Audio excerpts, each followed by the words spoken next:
It's Fubaba from Bishop's Castle in Colorado. And today you're in for a real treat. We are going to read The Prince and the Pauper. For many years, England had a wise and good king. The people were happy under his rule. But by and by, the good king fell ill. Soon, the greedy captain of the guard, Captain Pete, saw his chance to rob and terrorize the people.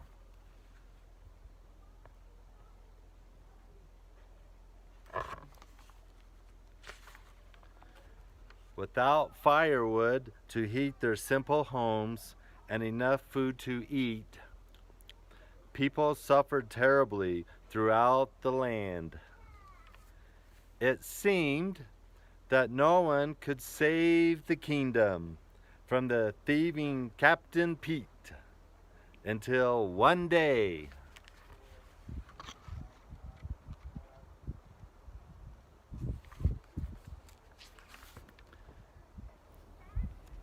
Kindling, fresh kindling, called Mickey. Beside him, Goofy shouted, "Get your snow cones here!" Plain and Rock and Twig. The two friends were hungry and cold, but they tried to make the best of things. Suddenly, a coach full of Captain Pete's soldiers spun around a corner, spraying snow in Mickey and Goofy's face. Mickey's dog, Pluto, shook the snow from his snout and took off after them.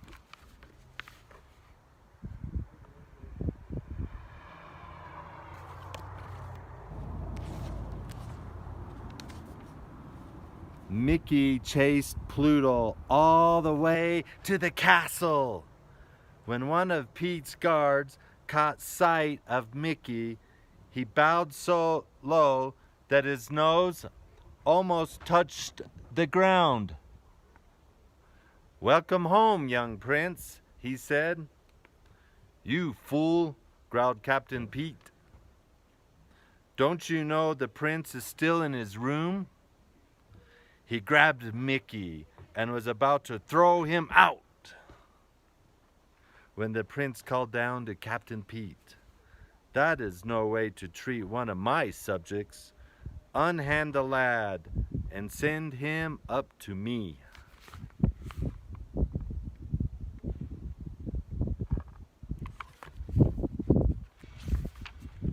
As Mickey tried to find the prince's room, he stared at the luxurious castle furnishings.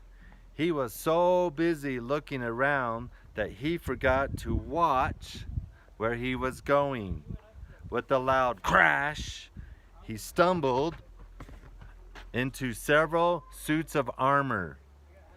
Just then, the prince appeared. He was about to greet Mickey when the helmets toppled onto each of their heads.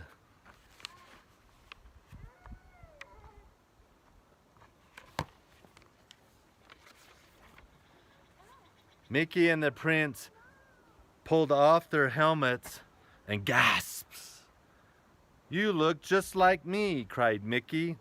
"No, no, no," cried the prince. "You mean you look just like me. Exactly like me." Then the prince had an idea. "I could take your place for just one day. I'm tired of being a prince," he said. "I'm tired of studying and fencing and never having time for myself. I like to see what's going on outside these castle walls."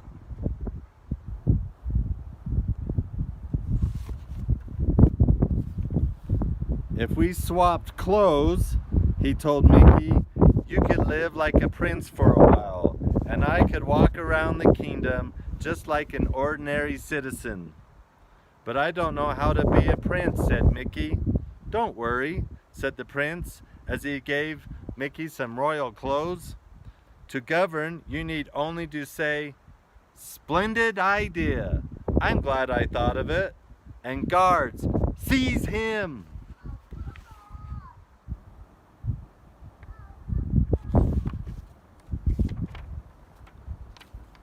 The prince put on Mickey's clothes, climbed through the window, and slid down a vine. "I'll be back in the wink of an eye," he called. Mistaking the prince for Mickey, Captain Pete grabbed him as soon as he reached the ground. Then he placed the prince in a catapult and fired him over the castle wall. Woo! "And stay out," Captain Pete shouted.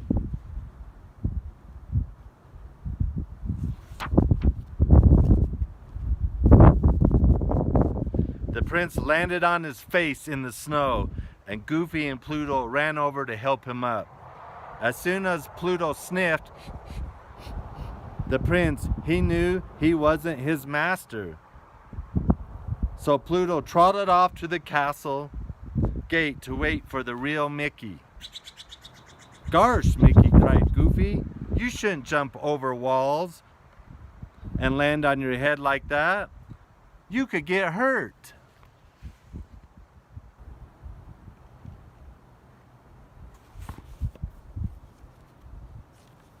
Of course, the prince had no idea who Goofy was.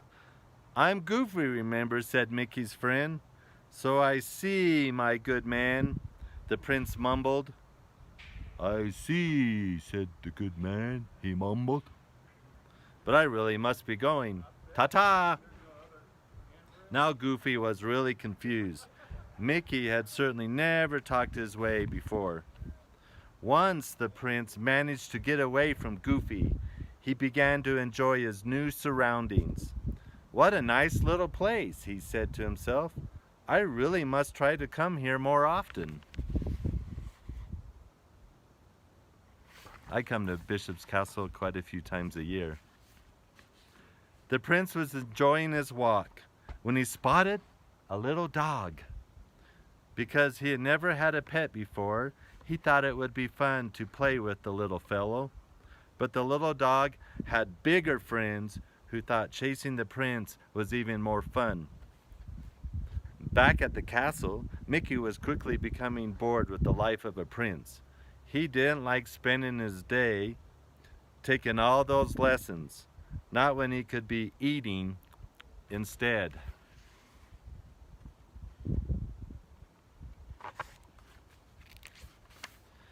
Mickey licked his lips as Donald, the prince's butler, carved a giant turkey. Mickey was about to help himself, but Donald pushed him away. Your Highness," said Donald. "Not yet. Remember, I have to taste it first. What if one of your enemies is trying to poison you?" "What enemies?" asked Mickey. But Donald didn't answer. His mouth was too full. And before Mickey could get a taste, Donald gobbled up everything on the platter.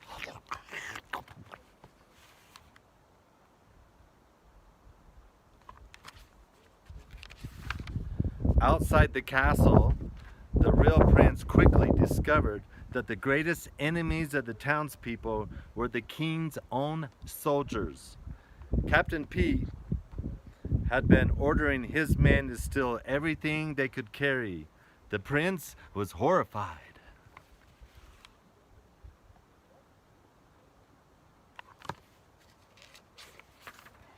"As your prince, I command you to give back everything that you have stolen," he declared. Prince scoffed a soldier.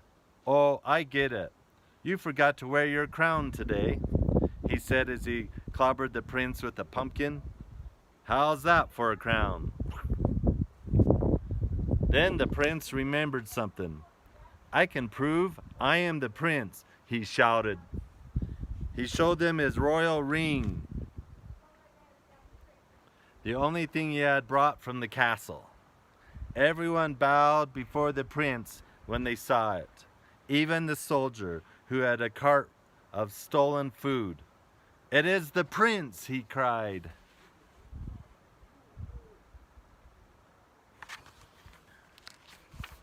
The prince quickly took charge of the food and began to give it back to the hungry people. He handed out loaves of bread and chickens, sausages and hams until all the food had been returned. "Hooray for the prince!" shouted the happy crowd. Not everybody was happy about the prince's kindness, least of all Captain Pete's spies, who ran off to tell him about the prince was up to. Pete quickly found the prince and had him thrown into the castle dungeon.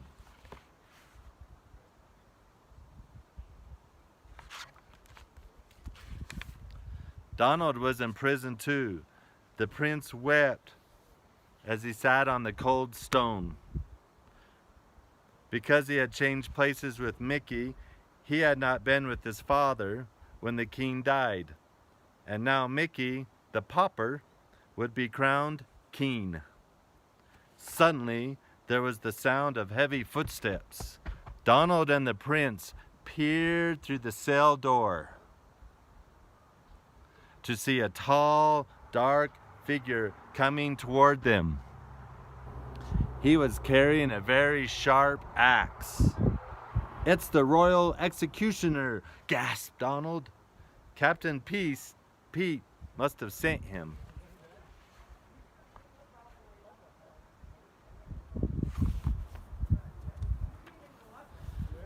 The prince and Donald shuddered as the executioner appeared. Ooh. To their great surprise, he tripped on his long robe and knocked the guard unconscious with the side of his axe. "Gosh, I am so sorry," cried Goofy as he pulled off his hood. Donald grabbed the keys from Goofy and unlocked the door. Meanwhile, Captain Pete continued his evil plan.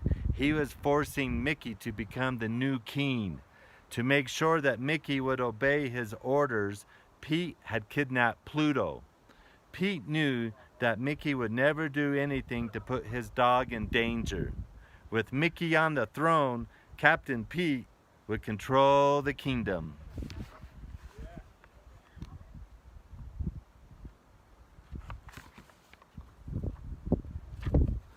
Just as the crown was about to be placed on Mickey's head, Mickey ducked and said, "Stop! Captain Pete is a traitor. Guards, seize him!" "The boy is an imposter," shouted Pete. "But I am not," called out the prince, bursting into the room. As he rushed towards Captain Pete, he snatched a sword from the guard and the fight was on.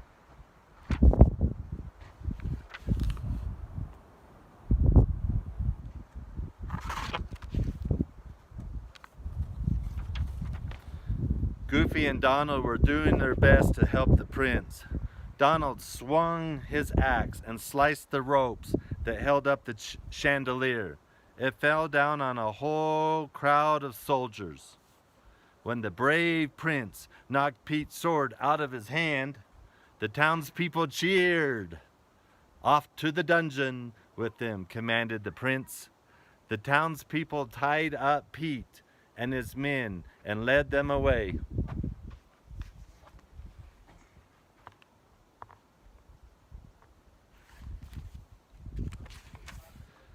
Then it was time for the ceremony. The real prince was crowned king, and the people could feel safe once more with the kind and generous ruler. The people all lived happily ever after, thanks to Mickey, Goofy, and Donald.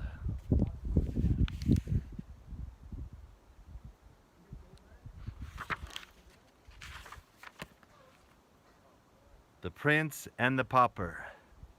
From Bishop's Castle, Foobaba says, "Shazam! For Narnia!"